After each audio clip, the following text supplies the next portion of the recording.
Amigos de Venezuela, siempre, siempre Venezuela, tenemos en este segmento del programa a una invitada especial. Se trata de la profesora Elsa Castillo. Ella es muy conocida en Venezuela. Desde hace ya varios años viene trabajando con el tema de la defensa de los derechos de la clase trabajadora venezolana. Pero vamos a conversar con ella. Primero saludémosla. Buenos días, buenas tardes, profesora. ¿Cómo estás? Bienvenida al programa Venezuela, siempre, siempre Venezuela. Muy buenas tardes. Muchas gracias, Alan, por invitarme a tu prestigioso programa y poder comunicarme con tu prestigiosa audiencia. Muy buenos días, muy buenas tardes para ellos también. Profesora, hemos visto un año 2023 con muchas particularidades. Un año que empezó con protestas en la calle, en la calle, situaciones de exigencia de derechos. Usted fue protagonista de varias de estas acciones, pero pareciera que se hubiese apagado un poco esa llama. ¿Eso es cierto? ¿En qué momento estamos en cuanto a la protesta social y sindical en Venezuela? Bueno, en realidad los trabajadores continúan protestando, continúan, por supuesto, no han bajado el dedo del renglón en las exigencias, pero las protestas tienen muchas menos personas por diversas razones, entre ellas porque a partir del 1 de mayo que el gobierno nacional prácticamente eliminó el salario, con lo cual quedamos todos prácticamente con un despido indirecto ratificado, porque yo reitero que esto es una situación sistemática que viene desde el año 2018. Y por supuesto, a partir del 1 de mayo, cuando decidió el señor Nicolás Maduro dejar bonificados los salarios eh, y con una bonificación que tampoco es suficiente para cubrir las necesidades del día a día, la mayoría de los trabajadores ha tenido que abocarse a hacer otras labores, ya sea en el sector privado o por iniciativa propia, o sea, lo que llaman emprendimiento. Por supuesto, una persona que está pendiente de hacer sus helados para vender, de hacer sus tortas para vender, de dar una clase privada, no puede estar incorporado en la protesta porque tiene que dedicarse a dos o tres trabajos. En Venezuela en este momento estamos en pleno desarrollo de una esclavitud moderna. Para obtener los recursos necesarios para vivir, tenemos en Venezuela en este momento que tener dos o tres entradas de dinero para cubrir lo básico. Y esa es la triste realidad. Ahora, profesora, pero mire bien lo que usted ha dicho. Usted ha señalado algo que es obvio. El tema del 1 de mayo pasó y no dejó nada a la clase trabajadora, solamente la tristeza y la lamentación frente a lo que ha pasado. Sin embargo, hoy estamos peor que el 1 de mayo, en circunstancias cada vez más difíciles, cada vez más tristes, cada vez más complicadas para el ciudadano venezolano. Esto tarde o temprano se vuelve a reanimar.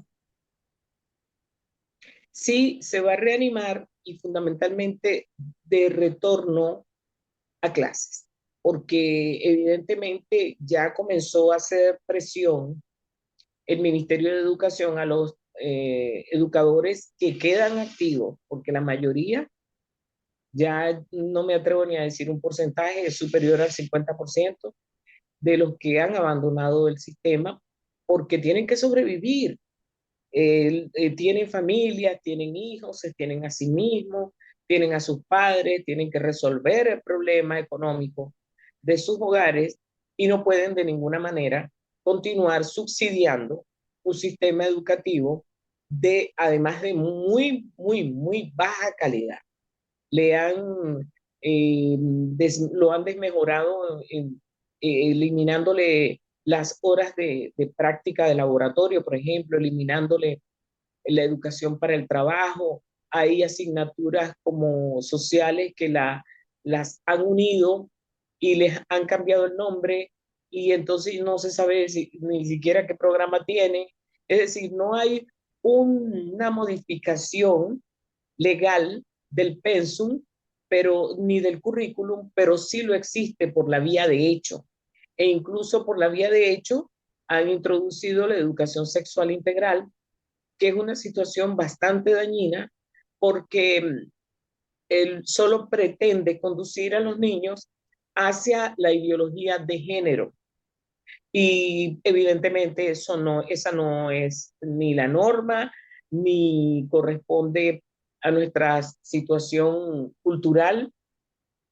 Esto no quiere decir que tengamos una postura homofóbica, ni mucho menos, ¿no? Por el contrario, entendemos que con la ideología de género lo que hay es una utilización mercantilista de las personas que constituyen ese colectivo social.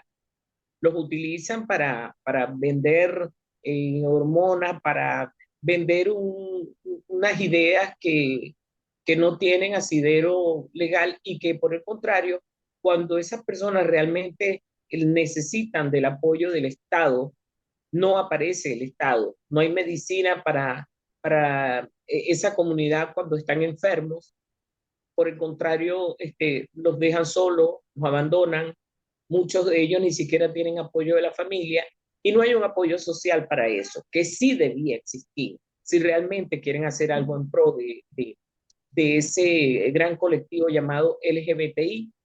Entonces, los utilizan como excusa para meterse en las escuelas, para acabar con la inocencia de nuestros niños y quienes somos docentes bien formados sabemos que los niños no requieren que se les acelere el paso y que se les convierta en adultos, porque una vez que el ser humano, que llámese hombre o llámese mujer, descubre la sexualidad, debe tener la suficiente madurez para abordarla, tener de ella la parte agradable y bella que debe obtener sin tener para ello a una persona que abuse.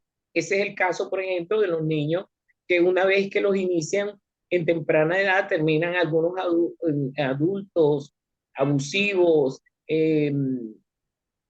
delincuentes, porque no hay otra expresión, abusando de los niños y padres y representantes deben saber que abrir la puerta a la educación sexual integral es abrir la puerta a todo delincuente sexual que quiera abusar con sus niños.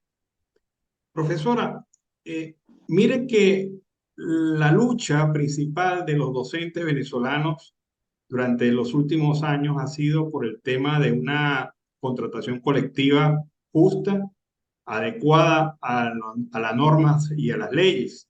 Sin embargo, este objetivo no se ha logrado. Hoy por hoy siguen los docentes sin contratación colectiva, abandonados por sus propias federaciones, que se sientan en una mesa de sordos, porque lo que vemos es que no sale nada de esas mesas de diálogo para la contratación colectiva. ¿En qué está eso, profesora? Las federaciones y sindicatos en Venezuela tienen en este momento dos problemas. Uno, que todos nacieron como apéndice de partidos políticos, tanto en el pasado como las más recientes. Y a pesar del nivel de conciencia que lograron los trabajadores venezolanos defender sus derechos, que tenían absolutamente claro que aun cuando un partido pudiera haber dado la pauta, el inicio con sus militantes para constituir una federación, ese partido no es el dueño de ella. De hecho, la ley estima que debe existir democracia sindical y autonomía sindical. Esta autonomía se ve constantemente violentada por los requerimientos de los partidos. Y ya tenemos varios años que los dirigentes sindicales, cuando menos lo del magisterio, que es lo que tengo más cerca, no hacen realmente la defensa que tienen que hacer de los trabajadores porque tienen demandas y tareas de sus partidos. Es decir, la licencia sindical la utilizan para otras cosas. La utilizan para hacer campaña, la utilizan para hacer la labor del partido, más no la utilizan para defender a los trabajadores, para defender la autonomía del sindicato, para defender la democracia sindical, porque no pueden defender la democracia sindical porque si no pierden el control partidario de la organización sindical. Entonces, además, tenemos un Estado, un gobierno venezolano que ha manipulado, yo diría que ha manipulado desde el punto de vista de la evaluación de lo que ellos han hecho, lo han hecho muy bien para los propósitos de ellos, que es dejar a la mayoría o a todas las organizaciones sindicales como cascarones vacíos, sin permitirle los procesos electorales. Hay sindicatos y federaciones que tienen hasta 18 años sin un proceso electoral. Por supuesto, una persona que tiene 18 años en un cargo como ese, llega a un momento en el que pierde el interés por el trabajo que está realizando y esa pérdida de interés por el trabajo que realiza ocasiona que lo haga muy mal, que no lo haga con el empeño y el ahínco y con la dedicación, además que los que se quieren quedar en el cargo hasta el fin de sus días no quieren tampoco elecciones. O sea, aquí el muchacho es llorón y la mamá lo pellizca. Ni el gobierno venezolano quiere un proceso que se dinamice, el proceso democrático interno de los sindicatos, porque dinamizar los sindicatos significa tener la protesta calificada en la calle. Y entonces las protestas últimas que se han dado en Venezuela se han dado con ocasión de las bases de los trabajadores que ya cansadas de tanto tomarle el pelo, como el caso de los educadores, 1 año y 8 meses de discusión de contrato colectivo, yo creo que ya debíamos llamar a los técnicos del libro Guinness de los récords para que registren que esta es la discusión de contrato más larga, es inédita, porque además es inútil. Hasta ahora lo aprobado son las cláusulas basura, que son las repetitivas, las definiciones, quién es el patrono, quiénes son las organizaciones contratantes, con un sinnúmero de nuevas organizaciones introducidas allí que no tienen razón de ser, porque no van a discutir, ellos no son, ni son patronos ni son trabajadores. Por ejemplo, la organización CRETE, que es la caja de ahorro de los obreros. ¿Qué hace esa organización introducida allí en la discusión de contrato? Ni eres patrono, ni eres trabajador, no tienes razón de ser, no tienes por qué ir a firmar ese contrato. Nunca lo ha firmado el IPASME, por ejemplo, porque el IPASME es un organismo autónomo, pero su manera, sus empleados no son empleados del Ministerio de Educación, son empleados del IPA, porque es un instituto autónomo. Pero ahora, bueno, allí hay una cantidad de organizaciones que no tienen derecho a opinar respecto de la fuerza, de la negociación de la fuerza de trabajo física e intelectual de los trabajadores de la educación. Y sin embargo están allí. Es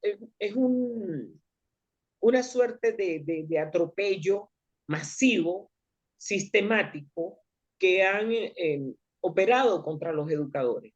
Y hasta la presente fecha hemos tenido que aceptarlo. Ahora, ¿qué estamos proponiendo desde las bases?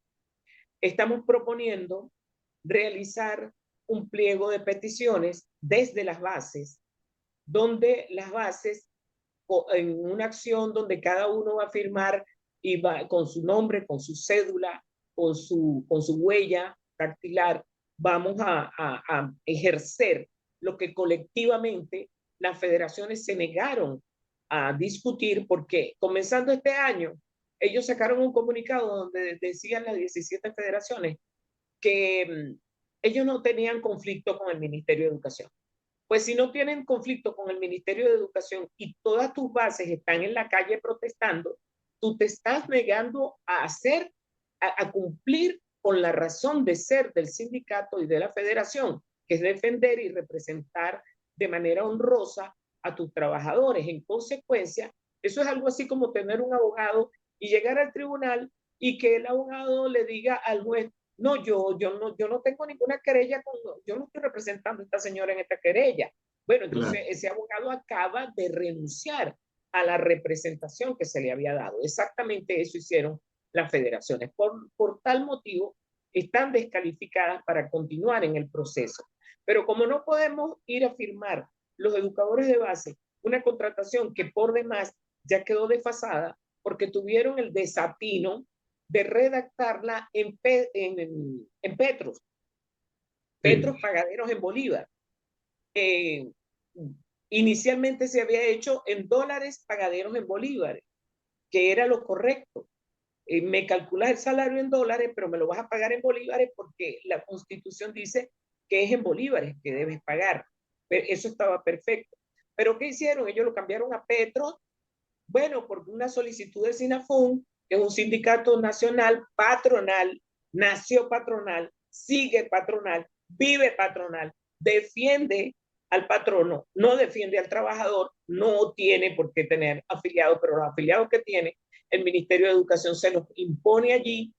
A quien va ingresando lo va pasando directo a la nómina de SINAFUN, porque sí, porque tienen que estar afiliados a ese sindicato. Es decir, estamos entre la espada y la pared, pero el miedo se cambió de acera. Vamos a continuar luchando en septiembre y vamos a continuar luchando con los ánimos renovados y el 18 de septiembre vamos a salir a la calle en Caracas. De eso no puedo dar más datos, porque si no, desde ya toman las medidas para impedir que eso se dé. claro. Profesora, a propósito de este tema de las medidas, fueron sentenciados a 16 años de prisión 6 trabajadores venezolanos que habían protestado contra el instructivo NAPRE y en defensa del salario. ¿Qué opinión tiene usted sobre eso? Bueno, yo no te voy a dar totalmente mi opinión porque si no la número 7 voy a ser yo. Pero sí te voy a decir que es una situación sumamente, como dicen los colombianos, supremamente injusta. Es un descaro del sistema de justicia que ya no administra justicia, administra cualquier otra cosa, pero no administra justicia.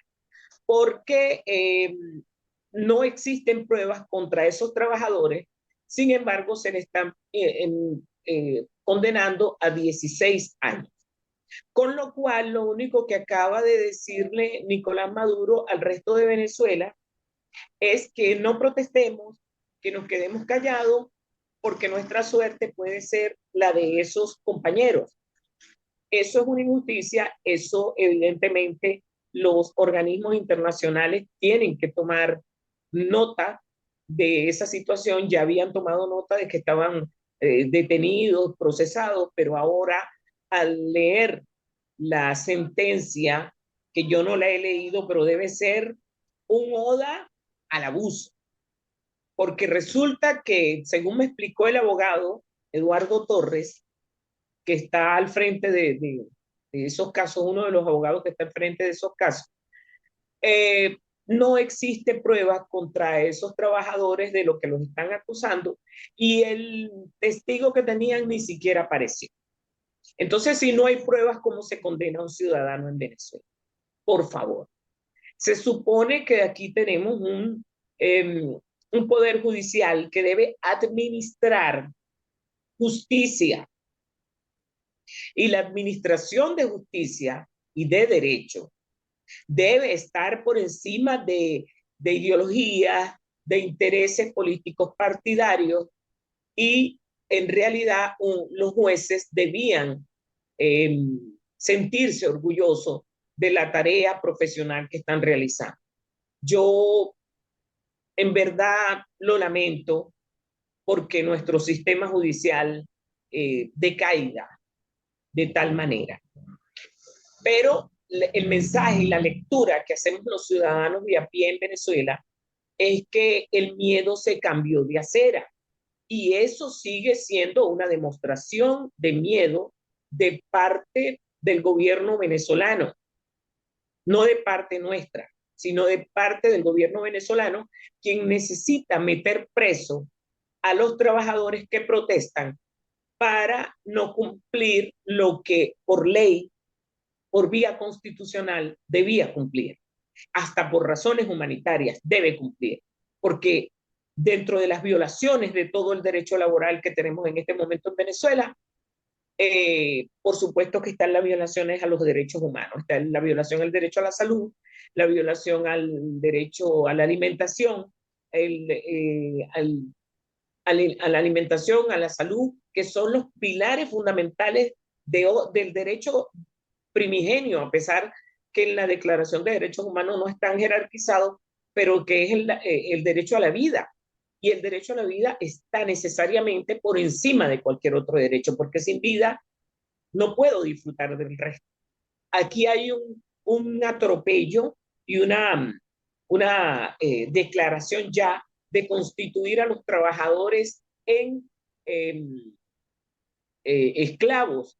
Lo venían haciendo por la vía de hecho y ahora pretenden hacerlo, no sé, será por la vía de derecho, porque bueno, si protestas, vas preso. Te invento lo que sea. Eh, bueno, qué sé yo, terrorismo, lo que le dé la gana, para poder darles unas penas vergonzosas. Dentro de ese grupo de trabajadores está un profesor, eh, el profesor Bracho, eh, un Estado que no respete a sus ciudadanos. Qué vergüenza, qué bajo ha caído el gobierno venezolano. Ha caído muy bajo. Y creo que la determinación de nosotros como ciudadanos es que evidentemente tenemos que procurar fortalecer el voto para sacar a ese pichón de comunista, sacarlo del poder de la manera que más le duele a un comunista, salir con los votos y por los votos. Profesora, Porque eso representa la decisión de todo un pueblo que ya no soporta ni más hambre ni más atropello. profesora, finalmente, ya para cerrar la entrevista, hay un grupo de venezolanos que se ha extrañado porque dejó de verla tan fuertemente como la veía en estos meses anteriores. ¿Qué mensaje le da Elsa Castillo a estos venezolanos que confían en ella? Elsa Castillo sigue aquí con la misma fuerza, con la misma determinación. Sí hemos tenido problemas porque, bueno, la persona que nos prestaba el vehículo, porque las últimas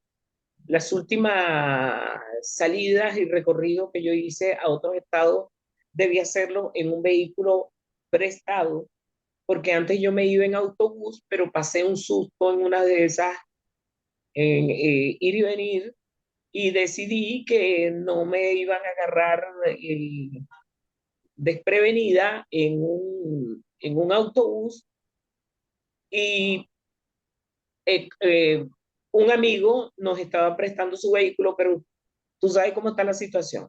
En este momento los repuestos están muy caros, la gasolina está muy complicada para poder conseguirla y eso ha generado que sin tener transporte no nos podamos mover. Y acá en Caracas tenemos una situación de muchos directivos sindicales de distintos, no solamente de educación, sino de otros, que se dedicaron a la tarea de hacer campaña para las primarias. Entonces, hacer una protesta convocada solamente por mí, y que sí creo tener suficiente capacidad de convocatoria para enfrentarla, pero no es lo conveniente, porque no es un trabajo individual, es un trabajo colectivo, es un trabajo que se tiene que hacer entre todos los dirigentes y que además se debe hacer eh, con la cooperación de todos los trabajadores, no solamente de educación.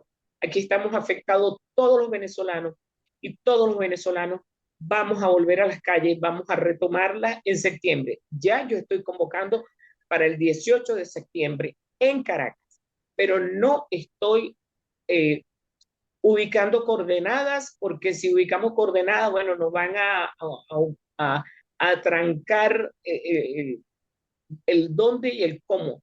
Las últimas protestas, exceptuando la educación sexual integral, que como estaba convocada principalmente por el sector cristiano evangélico, no se atrevieron a boicotearla porque saben que son unas personas que llevan en la mano la Biblia y en su palabra la oración. Entonces van orando, incluso yo formé parte y voy a seguir formando parte de toda esa protesta porque no vamos a permitir que el Ministerio de Educación continúe dañando y utilizando la educación para lo que no debe ser, y vamos a salir en septiembre, pero antes de salir en septiembre vamos a introducir ese pliego de reclamo eh, nacional. Precisamente no va a tener nada nuevo, sino todo aquello que nos ha sido conculcado. Y no es concha de ajo. Te puedo dar un dato, por ejemplo. El Ministerio de Educación nos debe cualquier cantidad de dinero en porcentaje que nos ha quitado de las primas a través de ese instructivo que dice el señor magistrado Malaquías del Tribunal Supremo que no existe. Bueno, si no existe y es un fantasma, devuélvanme lo mismo. Si no hay nada que anular, entonces yo lo considero nulo. Que devuelvan lo de todos los trabajadores en Venezuela. Vamos a ir en septiembre con toda la fuerza y vamos a preparar nuestras protestas con el arranque del nuevo año escolar y con una propuesta además de educación, de microeducación de bajo costo, que es una propuesta sencilla con la cual vamos a procurar que los docentes de manera paralela instrumenten la forma de recuperar la calidad de la educación y puedan obtener con sus propios recursos y con sus propios conocimientos como docentes, puedan obtener recursos sin que tengamos tampoco que cobrarle muy caro a los representantes. Bueno, profesora, un placer haber conversado con usted. Hemos conversado con Elsa Castillo, siempre combativa y aquí en Siempre Venezuela. Muchísimas gracias, profesora. Muchísimas gracias a ti y a tu maravillosa audiencia. Que Dios me lo bendiga.